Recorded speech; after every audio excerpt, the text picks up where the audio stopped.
Josh Klinghoffer, as a member of the Red Hot Chili Peppers, became the youngest person inducted in the Rock and Roll Hall of Fame. Since then, he's left the Peppers, joined Eddie Vedder and the Earthlings, became a touring member of Pearl Jam, and started his own project, Plural One. It's Marty. I spoke with Josh hours before he would take the stage as Pearl Jam kicked off their Gigaton Tour 2022. The next 30 minutes is a very personal account by Josh into music, his early life, and current scoring project with Jeff Ament, along with 3 acoustic exclusive 91X tracks. Meet Josh Klinghoffer. It's Marty in Carlsbad at the Hyatt with Josh Klinghoffer. Hi Josh, how are you? All right. You're on tour with your band Pearl Jam. It still feels weird to hear my band Pearl Jam, but I am playing with them. This is the opening night of the tour. How do you feel today? There's a magical kind of soft feeling. I'm playing my first solo opening set as well, so I think that would generally create a bit of tension and anxiety, but the Pearl Jam set and just how much love is sort of circling around in that band right now, and just how happy and excited everyone is to finally be doing this. I feel a little weightless at the moment. But every day since December 23rd, 2019, when I spoke with Eddie on the phone and invited me along, and not a day has gone by in those 2+ years that I haven't kind of pinched myself, or metaphorically pinched myself, or just kind of been a little bit shocked and humbled with this position I found myself in. So walking up on stage, this special building here at San Diego State. I'm going to say the first time that we were in the same place, it's you with Gnarls Barkley, Golden Gate Park. And is it B-52s on the show? Yes. Do you remember this show? I do. Fred Schneider was sort of getting his motor running. That's what he said. He said, "Gotta get this motor started." And I say that to this day. I remember that moment when they ran on stage. Here is the first of 91X's exclusive Plural One tracks, Any More Alone.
till the night is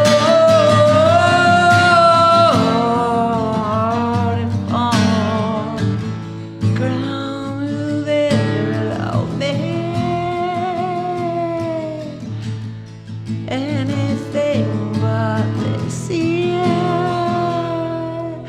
alone undertow, sinking alone, falling aboard a boat, got to roll. I know what you feel, my own. I know, looking on, I know. Turn around, caution, warning. I warn if you don't wanna be anymore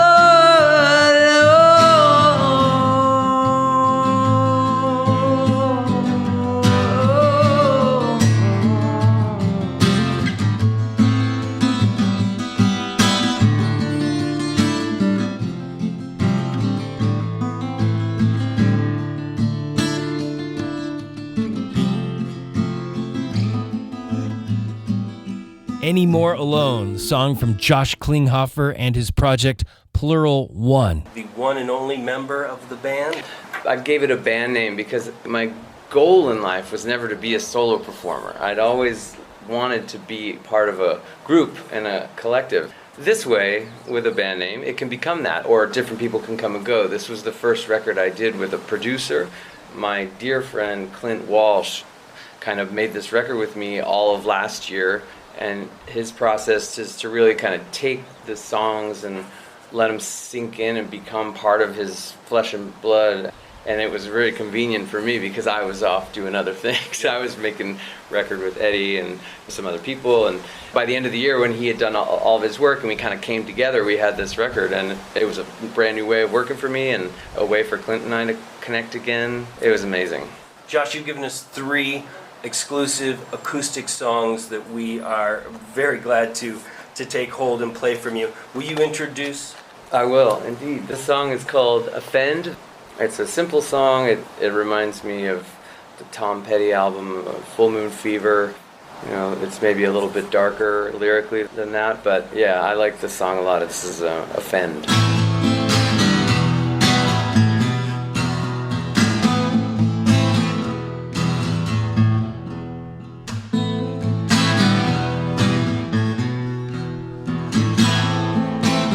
Carefully choose your words. You don't wanna offend me. Blind leading the blind, tripping over whose feet. Untangle me from your twisted web of sorry.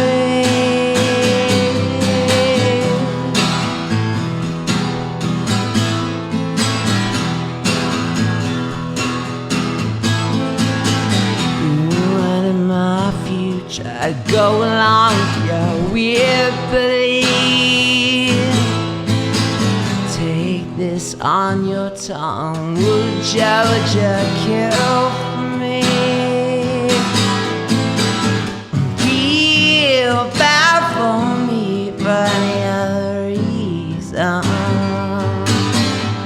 Feel bad for me 'cause I wasted my life.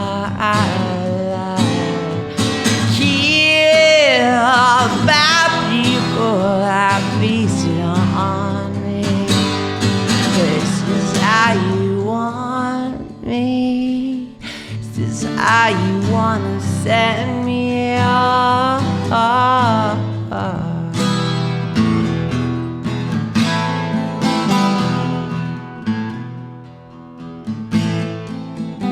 Next time you get stuck, just think about what you wanna do to me.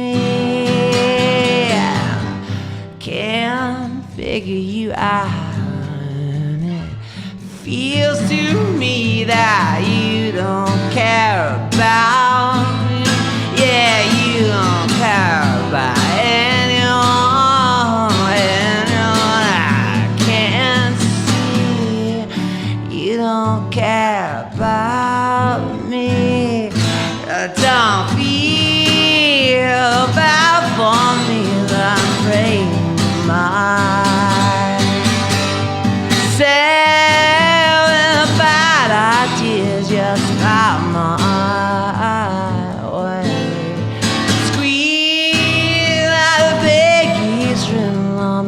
out beside the dying body, damage done to me, the damage to society, the damaged minds around me. Who did the damage you see? This keeps continuing.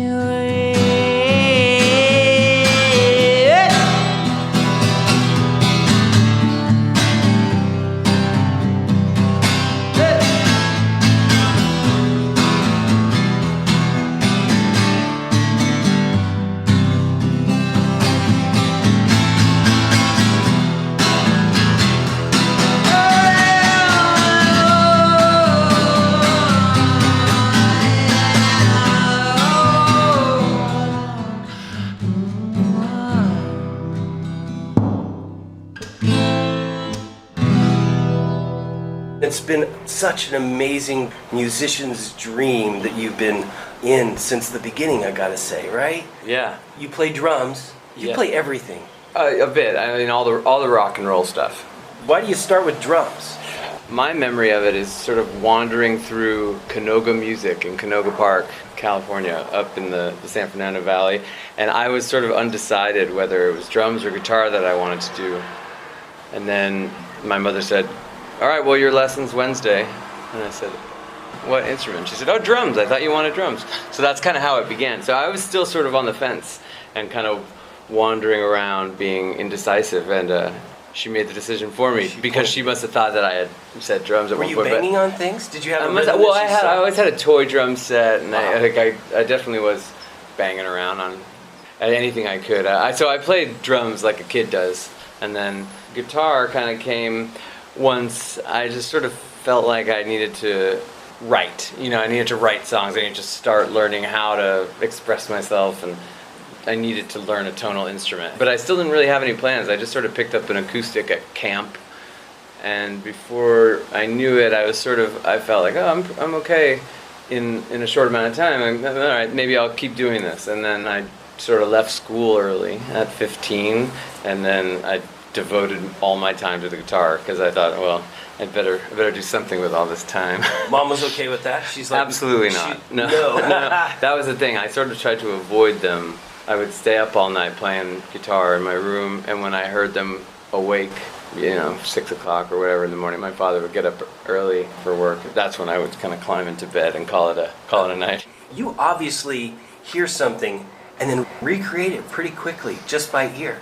That's an unnatural gift. It is, and I'm so grateful that I must have that, because I've been talking a lot about that kind of thing with people recently, about how one listens to music, and it's not the notes and it's not the lyrics even. It's, listening deeper than that. It's listening for the emotion and the feeling and the intensity and the pain and all the things that go into how someone's right hand hits a guitar, or how someone sings one line to the next, or the dynamics of a song, or any of those things.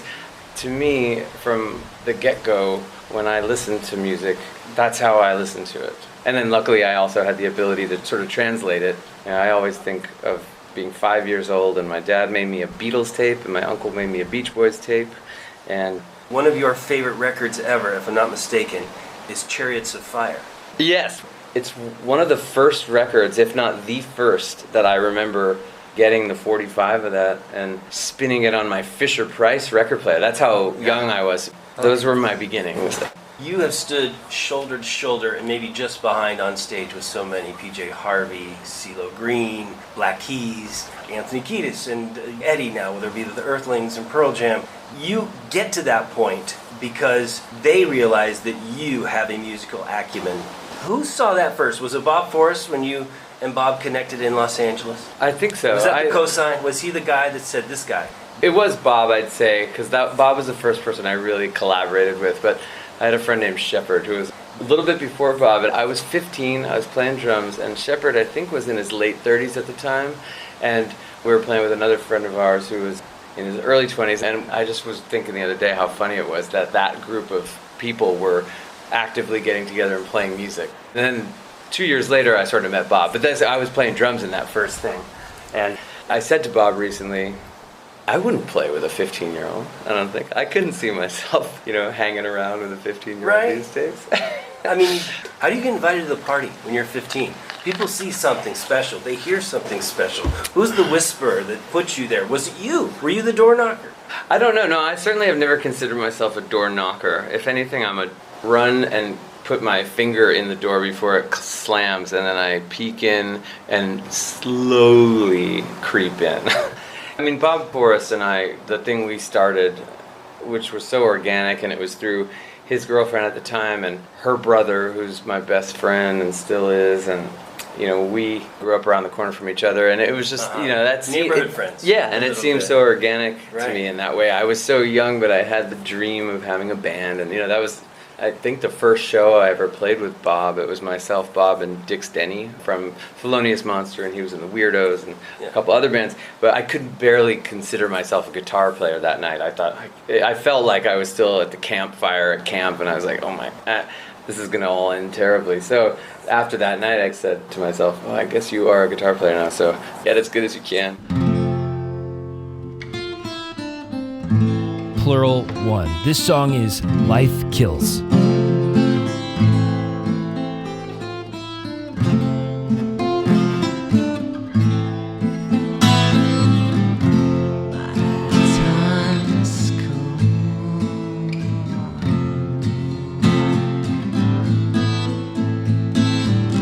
Somebody's calling, checking up on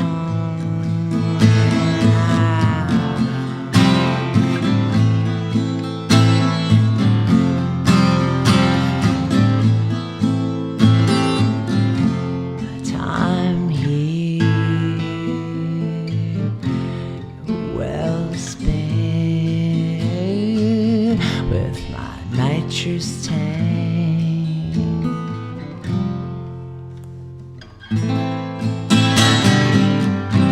Will all this love die with me?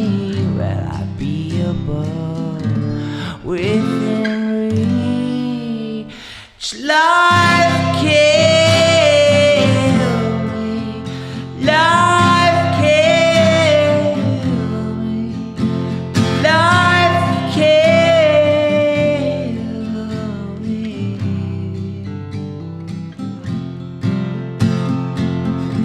All these lonesome moments of being me,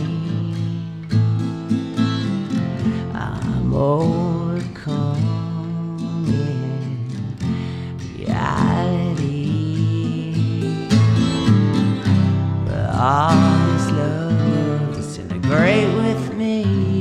I'd be above the disbelief. Life kill me, life kill me, my life kill me. Took me out one day. Life kill me, my life kill me, life kill me, life kill me, life kill me, took me out one day.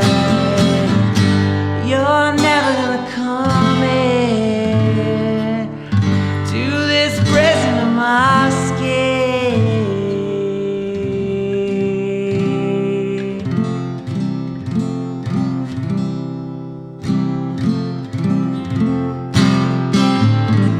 My candle is flickering. Don't blow me out. Don't blow me out. Don't blow me out. Don't blow me out.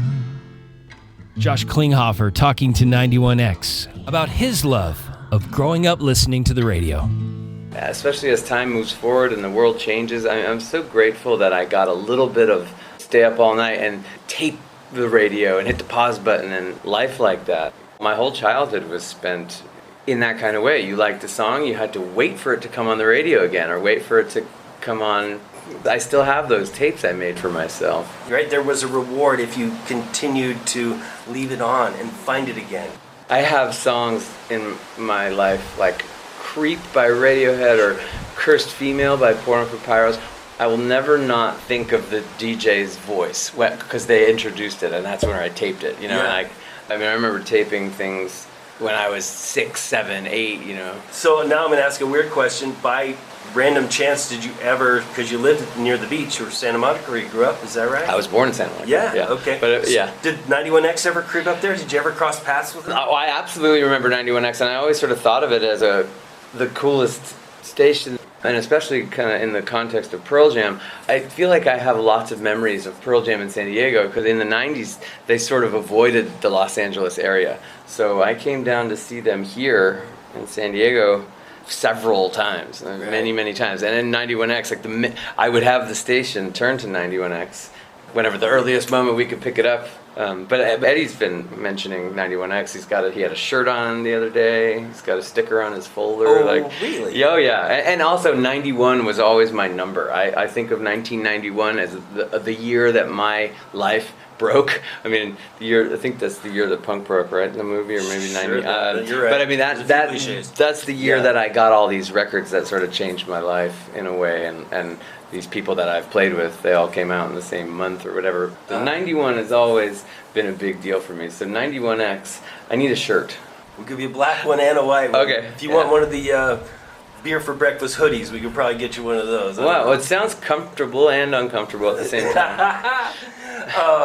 Eddie was talking about us. I just say, it's. Oh yeah, I mean, he mentioned 91X a lot when we were down here a couple months ago and playing with the Earthlings. I mean, he just had a shirt on the other day, but this is hometown. And 91X.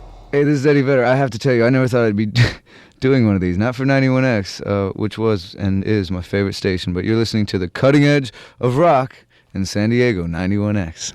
Wow. The very versatile Josh Klinghoffer recently collaborated with Pearl Jam's Jeff Ament. The two created the score for the Netflix series Under the Banner of Heaven. I asked Josh if he ever thought he'd be doing music for film. No, absolutely, 110% no. This is Andrew Garfield, and it's dark. I would say, yeah. It's a John Krakauer book, which coincidentally John Krakauer wrote Into the Wild, yeah. So this is another book that he wrote called Under the Banner of Heaven. It's specifically about a certain crime that happened in 1984 in Utah, and it sort of examines the motives and the backdrops behind that crime. And as I understand it, when you make this, they give you the film, and then you put the music to it. Is that correct? That is, I'd say, correct 9 times out of 10, but not in this case. We kind of went in blind. We didn't have any episodes yet and no real scenes. So we just kind of did what we were going to do anyway.